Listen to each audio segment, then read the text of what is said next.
Previous video લેક્ચરની અંદર આપણે user account active ડિરેક્ટરીની અંદર યુઝર એકાઉન્ટ શું છે અને કેવી રીતે વર્ક કરે છે, શું કામ એ યુઝર એકાઉન્ટ બનાવવામાં આવે છે એ જોયું. તો આજના વિડિયો લેક્ચરની અંદર આપણે જોવાનું છે active directory computer account.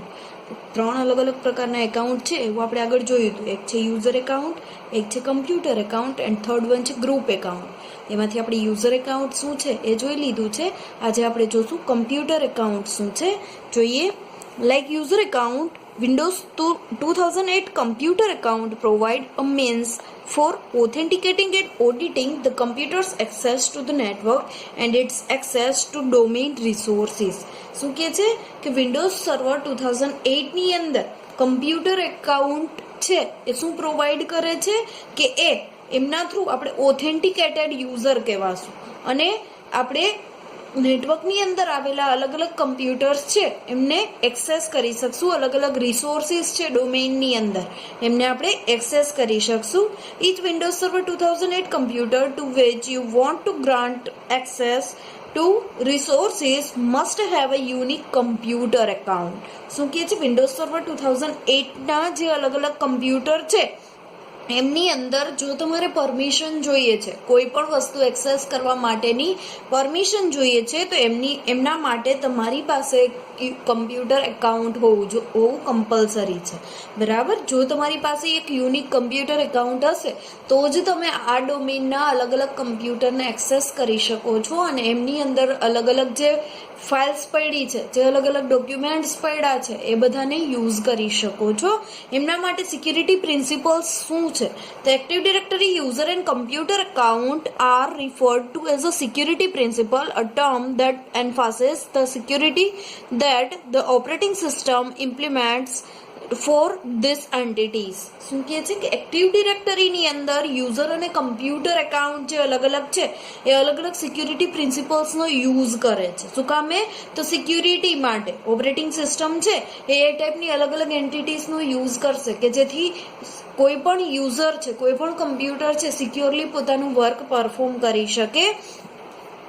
Security principals are directory object that are automatically assigned SIDs when they are created. Security પ્રિન્સિપલની આખી ડિરેક્ટરી જે છે એમની અંદર ઓબ્જેક્ટ ક્રિએટ કરવામાં આવશે ઓટોમેટિકલી અને એમના માટે સિક્યુરિટી આઈડી પ્રોવાઈડ કરવામાં આવશે. એસઆઈડી અહીંયા આપેલું છે તો એ સિક્યુરિટી આઈડી બધાને અલગ અલગ સિક્યુરિટી આઈડી પ્રોવાઈડ કરવામાં આવશે.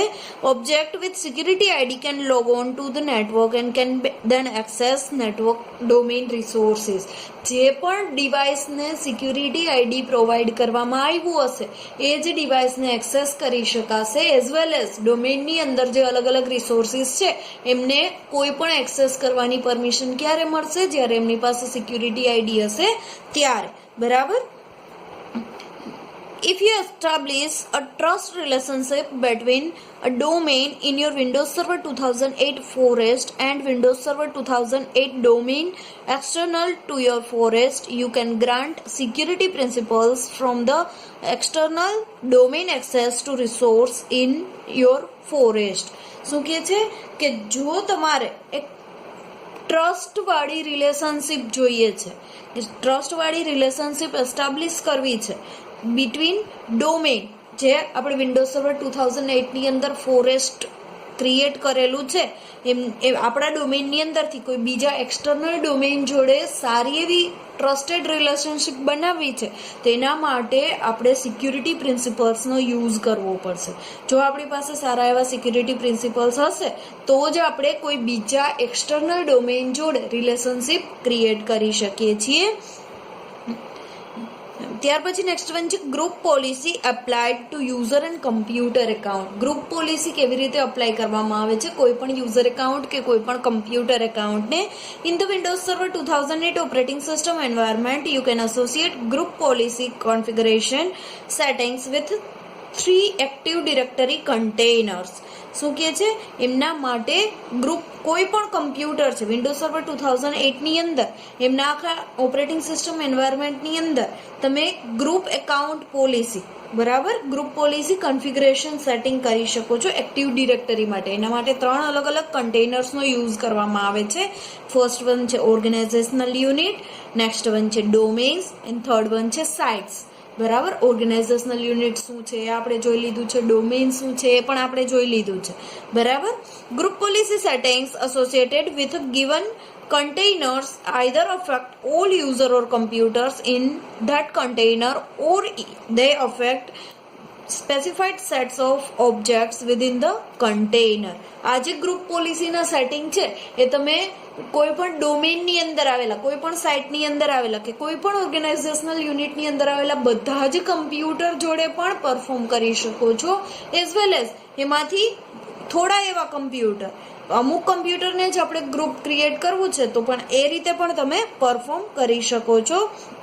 You can use group policy to configure security option, manage application, manage desktop appearance, assign script and redirect folder from local computer to network location. શું કહે છે કે ગ્રુપ પોલિસીનો યુઝ કરી અને તમે કેવા કેવા ટાસ્ક પરફોર્મ કરી શકો છો, તો તમે સિક્યુરિટી ઓપ્શન કન્ફિગર કરી શકો છો, એઝ વેલ એઝ એપ્લિકેશનને મેનેજ કરી શકો છો, ડેસ્કટોપનું જે અપિયરન્સ છે, ડેસ્કટોપનો જે દેખાવ છે એમને તમે ચેન્જ કરી શકો છો, મેનેજ કરી શકો છો, as well as script assign કરી શકો છો, કોઈ ફોલ્ડરને રીડાયરેક્ટ કરવું છે લોકલ કમ્પ્યુટરમાંથી નેટવર્કની અંદર, તો આ ટાસ્ક પણ તમે ગ્રુપ પોલિસીનો યુઝ કરી અને પરફોર્મ કરી શકો છો. The system એપ્લાયઝ group policy to computer at boot time or to users when they log in.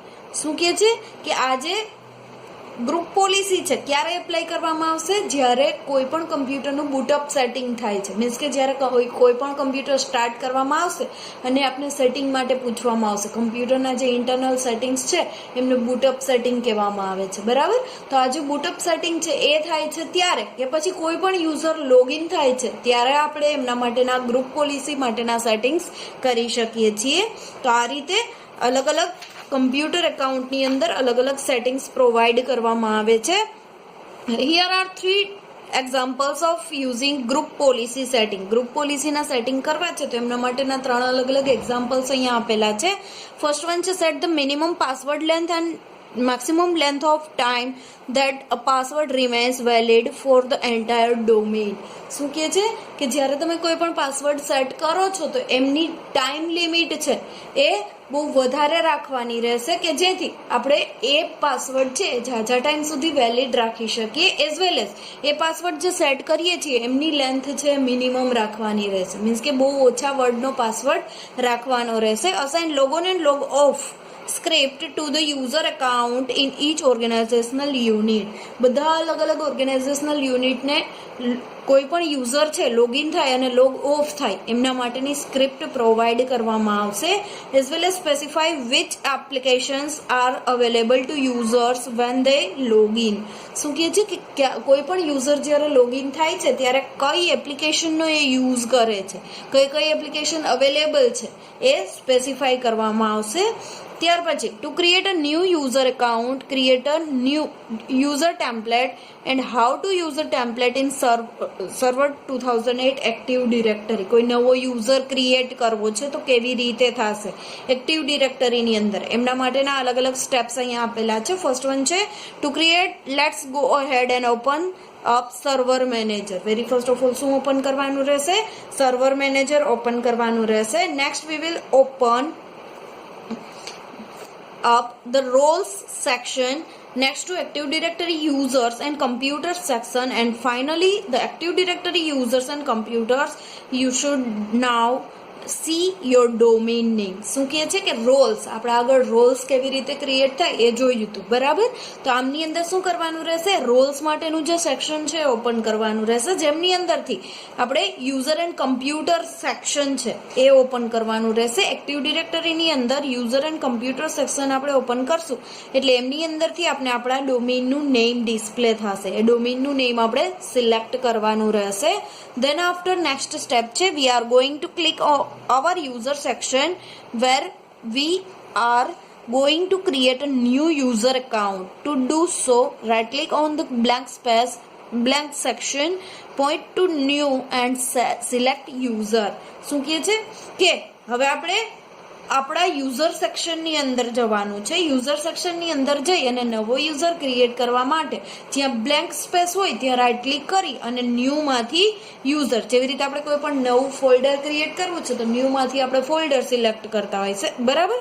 Same એ જ રીતે અહીંયા શું કરવાનું છે, ન્યૂમાંથી યુઝર. જો નવું ગ્રુપ ક્રિએટ કરવું છે તો ન્યૂમાંથી ગ્રુપ. જો અહીંયા ગ્રુપ માટેનો ઓપ્શન આપેલો છે, ન્યૂ કમ્પ્યુટર એડ કરવું છે તો એમના માટેનો ઓપ્શન આપેલો છે. અહીંયા આપણે યુઝર ક્રિએટ કરવો છે તો ન્યૂમાંથી આપણે યુઝર પર ક્લિક કરવાનું રહેશે. In this window you need to type in the user's first name, middle name, initial and last name. Next you will need to create a user's logo name. If in our example we are going to create new account for Bharat and his logo name will be B. Then when done click on the next button. જો અહીંયા યુઝરનું first name, last name, full name બધું આપવાનું છે. યુઝરનું logo name, આ બધી અલગ અલગ ડિટેલ છે ફિલઅપ કરવાની રહેશે અને નેક્સ્ટ પર ક્લિક કરવાનું રહેશે. ત્યાર પછી નેક્સ્ટ સ્ટેપ શું છે, તો in the next window you will need to create a password for your new user and select appropriate option. શું કહે છે કે ત્યાર પછી નેક્સ્ટ જે વિન્ડો ડિસ્પ્લે થાય છે એમની અંદર આપણે પાસવર્ડ સેટ કરવાનો છે. આપણે નવો યુઝર ક્રિએટ થઈ ગયો છે, હવે નવા યુઝર માટેનો પાસવર્ડ સેટ કરવાનો છે. અહીંયા આપણે પાસવર્ડને સેટ કરી શકીએ છીએ. ત્યાર પછી નેક્સ્ટ બટન પર ક્લિક કરવાનું રહેશે એટલે એક નવો યુઝર છે ક્રિએટ થઈ જશે. And finally click on the finish button to creation of new user account.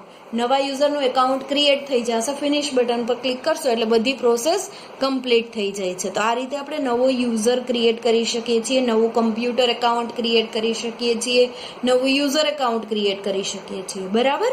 Next video લેક્ચરની અંદર આપણે જોશું એક્ટિવ ડિરેક્ટરી ગ્રુપ એકાઉન્ટ શું છે અને કેવી રીતે વર્ક કરે છે.